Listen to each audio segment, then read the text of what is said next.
Minggu ini ada dua berita besar keluar hampir bersamaan. Yang pertama sudah saya bahas di video sebelumnya, adanya isu dua pabrik otomotif Jepang yang akan meninggalkan Jawa Timur dan memutuskan untuk pindah ke Vietnam. Nah, yang kedua ini adalah posisinya ada di Batam, investasi senilai 30 miliar dolar, dan ini baru saja diumumkan. Jadi ada investasi yang keluar, ada investasi yang masuk di waktu yang hampir bersamaan. 30 miliar dolar itu bukan angka yang kecil.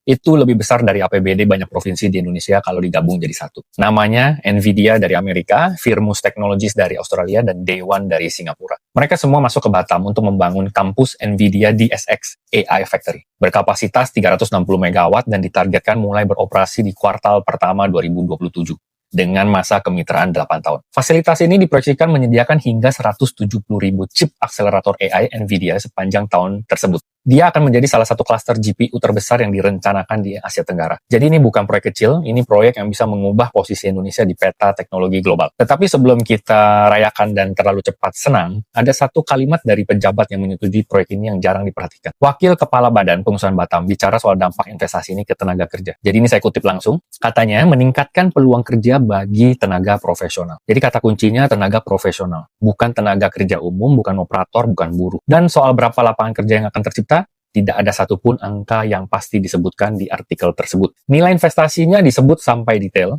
kapasitas megawatt dan jumlah chip yang akan diproduksi juga disebut secara detail, tetapi jumlah orang yang akan kerja di sana tidak ada detailnya. Nah, ini yang perlu kita perhatikan.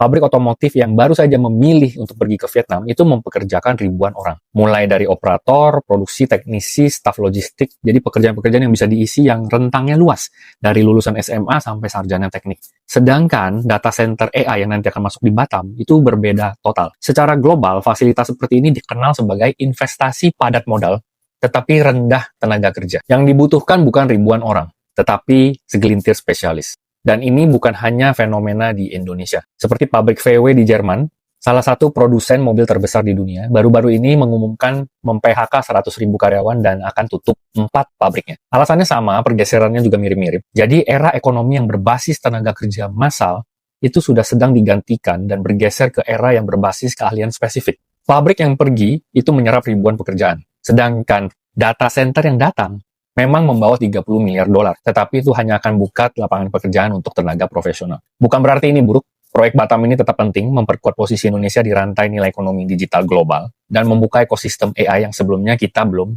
punya atau tidak ada. Tetapi kita perlu jujur soal siapa yang diuntungkan dan siapa yang perlu mulai bergerak dari sekarang. Sebelum pergeseran ini makin jauh meninggalkan mereka yang tidak siap. Saatnya bangun sesuatu sendiri untuk diri sendiri. Karena kita perlu ada sistem sendiri. Saya Benny Johan, cek bennyjohan.com, subscribe dan share kalau konten seperti